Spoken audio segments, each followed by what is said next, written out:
Durag Wisdom here, folks, and welcome to Y2K 18.02.28. 251 days left to the midterm elections.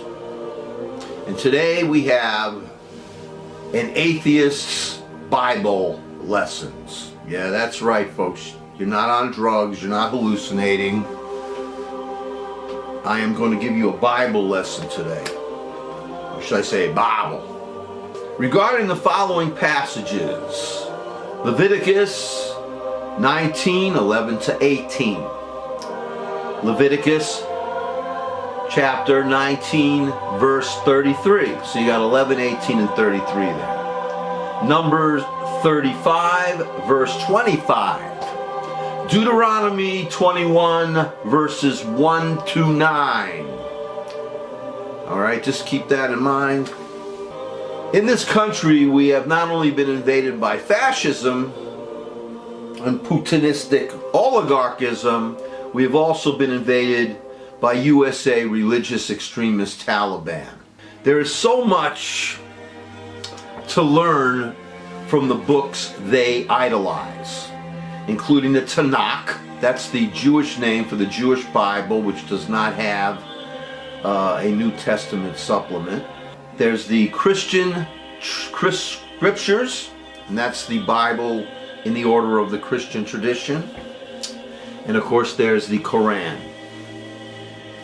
The extremists who believe in any religion, they take what they wish out of their holy books and use and abuse them as they see fit. It's like what the right is doing to the Second Amendment, interpreting it without the burdens of having to join a legal, regulated militia, if you decide to own firearms. The Bible was orally transmitted by many people and then written down by many people. Check out how the tone changes throughout the books of the Tanakh. That's the Jewish scriptures. People call it the Old Testament. Check out the concerns when you read these. One writer is telling you how to bring sacrifices. Another is telling you how much you should despise the Canaanites and to destroy them all in genocidal fashion. Another writer is describing how a follower of the Torah should observe the laws, certain laws. And still another writer is telling with whom and you should and when you should sleep with somebody, have sex with somebody. But the writer I take most seriously is the one that tells you how to behave ethically with other human beings. The extremist religious of the USA have no idea of what is truly written inside the books they claim to respect. These people believe in witch burnings, they believe in cross burnings, they believe in the brutalization of women and the abuse of children. Roy Moore, a good Christian, abuses. And I say that in quotes, by the way, because a real good Christian wouldn't be doing that. They believe that the planet belongs to them to abuse and destroy. I am an atheist who believes that I should learn, get knowledge from everyone, every place, including the knowledge you can get inside these so-called holy books that were written by flawed human beings. Regarding Leviticus 19:11-18, read this. This is the original golden rule. Okay, the original one. And includes one of the ideas I do my blog for. And that is not standing by the blood of other people. You see somebody being hurt. You see somebody being attacked.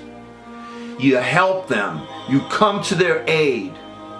Verbally, physically, you come to their aid. You don't stand by the blood of your neighbor. And when I look around me, what this creep, this traitor, this Trump bastard is doing, and what his party is doing, and the hypocrites that claim to be religious are doing to us, if I do nothing, then I am violating that quote-unquote mitzvah by not standing with my fellow human being, standing and helping them. So standing by their life's blood to make sure they're not exploited, cheated, murdered. Do not stand silently by the blood of your neighbor. And you have to look up in the Hebrew, the exact translation. Somebody says something, you're not supposed to profit. One person said you're not supposed to profit. That's what they mean by your neighbor's blood, by their hardship. Whatever it is, you're supposed to live among your fellows, and you're supposed to respect them. You're supposed to not abuse them. Now, Leviticus, the same chapter, verse 33 to 34, tells how the ancient Hebrew was supposed to treat strangers in their land. Read the quote from that.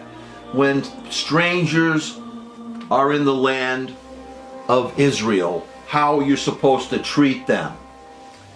And you'll be very surprised that it doesn't include building a goddess damn freaking wall or calling people of other countries racist, murderers, and shitholes. This, if you followed this, there would be no question today how we deal with our immigrants, with people who come to live here among us. The so-called, in Hebrew the word is ger. The book of Numbers 35 deals with the cities of the tribe of the Levites. The Levites were not allowed to own land, so they were given land. But there was also, these lands were also known as cities of refuge. Check out Numbers 35. Cities of refuge, aka sanctuary cities. Now these were places where, say for example, and this is right out of the Bible, I was doing some work and I picked something up, I put it through it, and it hit somebody in the head by mistake and killed them. Well, that family would be pretty pissed off, and they would send literally a hitman after me to kill me. So until everything was worked out, whatever, I could, according to Numbers 35, go to a city of refuge and be safe there. You go to verse 25, the writers tell you how long an individual could be safe in the sanctuary city.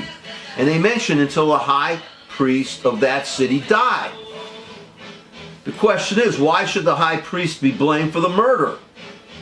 Why should this poor high priest look, here's a guy, he's got to live in this place, this town. He can't leave until everything is solved. He walks out of the city, he can be subject to murder by the hit person who's been sent by that family. Well, what is he going to do? He has to stay in that city, if he has to, until the high priest dies. And the high priest has to look at this guy.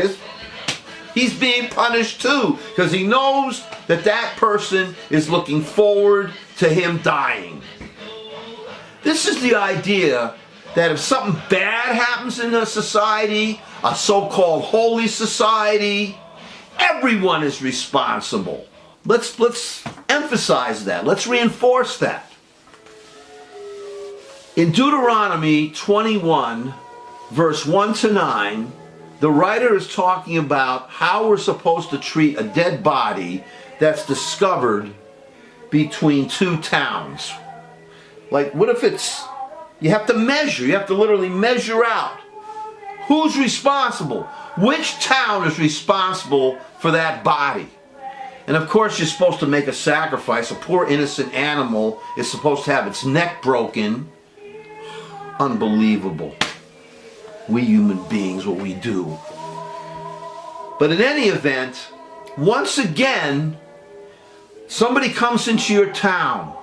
Maybe you didn't let them in. Maybe you didn't feed them. Maybe you didn't give them the handout they wanted, or whatever it was.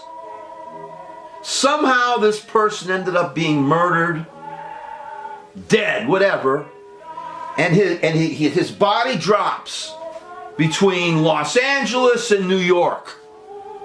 Well, who's responsible? Los Angeles or New York? If he's closer to New York, then the entire of New York is responsible. If he's closer to Los Angeles, then the entire of Los Angeles is responsible. Group responsibility. You have criminals, you have crime, you have violence, you have opioid abuse. What is it within those societies are causing such evil to happen? What is the sickness at the root of these societies that is causing that to happen? Some ancient writers of the Bible envisioned a just society where all people are treated with respect and dignity. I say some, not all. They understood that if murder and mayhem is rampant in their lives, they must take partial responsibility for it. Check out that show, The Wire, a classic. Check it out. Who's responsible?